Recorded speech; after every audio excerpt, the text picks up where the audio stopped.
২০২৬ সালের বঙ্গ নির্বাচনের একেবারে কেন্দ্রবিন্দুতে থাকা একটি ঘটনা আজ সারা রাজ্যে আক্ষরিক অর্থেই প্রবল আলোড়ন সৃষ্টি করেছে। আজকের এই বিশেষ বিশ্লেষণে আমাদের নজর থাকবে ফলতা বিধানসভা উপনির্বাচনের একেবারে নাটকীয় ফলাফল এবং এর সুদূরপ্রসারী প্রভাবের দিকে। এই নির্বাচনের ফলাফল নিছকই কোনো হারজিতের হিসেব নয়, বরং এটি বাংলার রাজনীতিক সমীকরণের একেবারে ভিত্তিমূলে একটি বড়সড় ধাক্কা। কেন একটা নির্দিষ্ট কেন্দ্রের উপনির্বাচন পুরো রাজ্যের রাজনীতিক মহলে এমন ঝড়ের সৃষ্টি করল?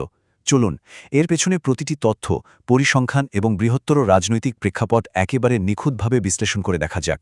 ১,০৯,০২১। হ্যাঁ, সংখ্যাটা ঠিকই শোনা যাচ্ছে। বাংলার রাজনীতির প্রেক্ষাপটে এটি আক্ষরিক অর্থেই একটা ভূমিকম্প। একটু ভেবে দেখলে ব্যাপারটা পরিষ্কার হবে। লোকসভা নির্বাচনে লক্ষাধিক ভোটের ব্যবধান বেশ সাধারণ ঘটনা হলেও একটা বিধানসভা উপনির্বাচনে এমন ব্যবধান সম্পূর্ণ অকল্পনীয়। বিধানসভা স্তরে সাধারণত মোট ভোটারের সংখ্যা অনেক কম থাকে। সেখানে যখন কোনো দলের প্রার্থী তার নিকটতম প্রতিদ্বন্দ্বীকে ১,০৯,০২১ ভোটের ব্যবধানে পরাজিত করেন, তখন বুঝতে হবে এটা কোনো সাধারণ জয় নয়, এটা একটা নিরঙ্কুশ আধিপত্য। এর মানে হলো ওই নির্দিষ্ট এলাকার প্রায় প্রতিটি বুথে ভোট একতরফাভাবে একদিকেই গেছে। এই অবিশ্বাস্য ব্যবধানটি এখন বঙ্গ রাজনীতির সবচেয়ে বড় চর্চার বিষয়। ১ নম্বর বিষয়, ফলতা বিধানসভার ঐতিহাসিক ফলাফল, ২০২৬ উপনির্বাচনের ফলাফল। খবরের চ্যানেলগুলোতে ব্রেকিং নিউজ হিসেবে ঠিক এই শিরোনামটি ফ্ল্যাশ করছিল। টাইমস নাও খবরের সরাসরি প্রতিবেদন থেকে এই চূড়ান্ত খবরটি যখন প্রথম প্রকাশ্যে আসে, রাজনৈতিক বিশ্লেষকদের মধ্যেও এক চরম বিস্ময়ের সৃষ্টি হয়। সংবাদ মাধ্যমগুলোর ভেতরেও ছিল এক অভাবনীয় উত্তেজনা, কারণ বিজেপি প্রার্থী দেবাংশু পাণ্ডার এই জয় এমন একটা মাত্রা ছুঁয়েছে যা সাম্প্রতিক রাজনৈতিক ইতিহাসে সত্যিই বিরল।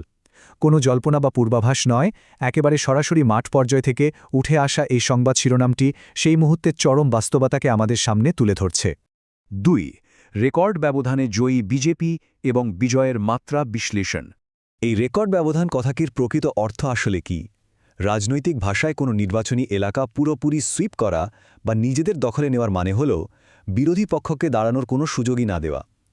প্রাপ্ত এই ১,০৯,০২১ ভোটের ব্যবধান প্রমাণ করে যে এই নির্বাচনে কোনো হাড্ডাহাড্ডির লড়াই হয়নি, এটা ছিল একটা একমুখী প্রবাহ। এমন বিশাল ব্যবধান নিশ্চিত করতে গেলে সাধারণ মানুষের এক বিপুল অংশের সমর্থন প্রয়োজন হয়।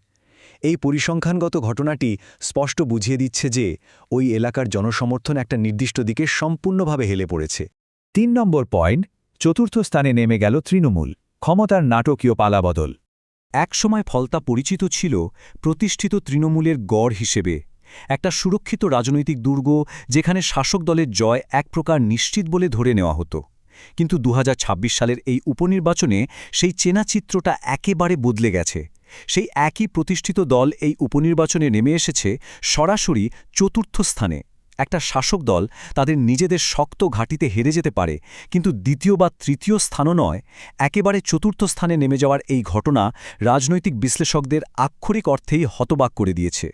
ক্ষমতার এই নাটকীয় পালাবদল প্রমাণ করে যে একটা প্রতিষ্ঠিত দুর্গ কিভাবে মুহূর্তের মধ্যে হাতবদল হয়ে যেতে পারে। ৪ গেরুয়া শিবিরের বিজয় উল্লাস এবং মাঠ পর্যায়ের প্রতিক্রিয়া। শুধুমাত্র সংখ্যা বা পরিসংখ্যান দিয়ে তো আর একটা নির্বাচনের পুরো চিত্র বোঝা যায় না, তাই না?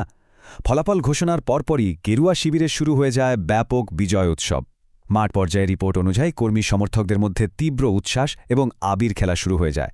ওই ১,০৯,০০০ ভোটের ব্যবধানের শীতল পরিসংখ্যানটি রাজপথে এক উষ্ণ এবং আবেগপূর্ণ উৎসবে রূপান্তরিত হয়। বহু প্রতীক্ষিত এমন একটা বিশাল জয় স্বাভাবিকভাবেই পুরো এলাকার পরিবেশকে এক উৎসবমুখর চেহারা দিয়েছিল। ৫. বঙ্গ রাজনীতির বর্তমান চালচিত্র এবং এর বৃহত্তর প্রেক্ষাপট বিশ্লেষণ। ফলতার এই অভাবনীয় ফলাফল কিন্তু কোনো বিচ্ছিন্ন ঘটনা নয়। রাজনীতিতে সবকিছুই একে অপরের সাথে যুক্ত। বর্তমান পশ্চিমবঙ্গের সামগ্রিক রাজনৈতিক পরিস্থিতি ঠিক কতটা উত্তপ্ত তা চারপাশের ঘটনাগুলোর দিকে তাকালেই স্পষ্ট হয়। প্রথমত, নন্দীগ্রামের মতো একটা অত্যন্ত গুরুত্বপূর্ণ এবং হাই ভোল্টেজ উপনির্বাচনে প্রার্থী খুঁজতে শাসক দলকে রীতিমতো সংগ্রাম করতে হচ্ছে। অন্যদিকে পার্থ চট্টোপাধ্যায়ের কিছু আনকাট এবং বিস্ফোরক মন্তব্য সংবাদ মাধ্যমে উঠে আসছে। এর পাশাপাশি পেট্রোল ডিজেলের দাম বৃদ্ধি নিয়ে দিলীপ ঘোষের মন্তব্য জনমানসে প্রভাব ফেলছে। আর একেবারে সাংস্কৃতিক রাজনৈতিক সংঘাতের জায়গা থেকে দেখলে কপালে গেরুয়াটি পরা নিয়ে শুভেন্দু অধিকারী ও শ্রমিক ভট্টাচার্যকে তৃণমূল নেতা রিজো দত্তের দেয়া প্রকাশ্য সতর্কবার্তা প্রমাণ করে যে রাজনৈতিক আক্রমণ এখন কতটা ব্যক্তিগত স্তরে পৌঁছেছে। এই প্রতিটি ঘটনাই এক বৃহত্তর রাজনৈতিক ডামাডোলের ইঙ্গিত দেয়। এই পুরো বিশ্লেষণ শেষে একটা অত্যন্ত গুরুত্বপূর্ণ প্রশ্ন সামনে এসে দাঁড়ায়। একটি প্রতিষ্ঠিত প্রাক্তন দুর্গের এই আকস্মিক এবং নাটকীয় পতন 2026 সালের সামগ্রিক রাজনৈতিক ভবিষ্যতের জন্য ঠিক কিসের ইঙ্গিত দিচ্ছে? ক্ষমতার এই অভূতপূর্ব হাতবদল কি কেবল একটা নির্দিষ্ট এলাকার বিচ্ছিন্ন ঘটনা, নাকি আগামী দিনে সমগ্র রাজ্য জুড়ে ঘটতে চলা কোনো বৃহত্তর পরিবর্তনের পূর্বাভাস? তথ্য, পরিসংখ্যান এবং মাঠ পর্যায়ের এই পরিস্থিতি যে নতুন সমীকরণের জন্য দিয়েছে, তা আগামী দিনগুলোতে বাংলার রাজনীতিকে ঠিক কোন পথে নিয়ে যাবে, এই কৌতূহলই এখন সবচেয়ে বড় হয়ে দাঁড়িয়েছে।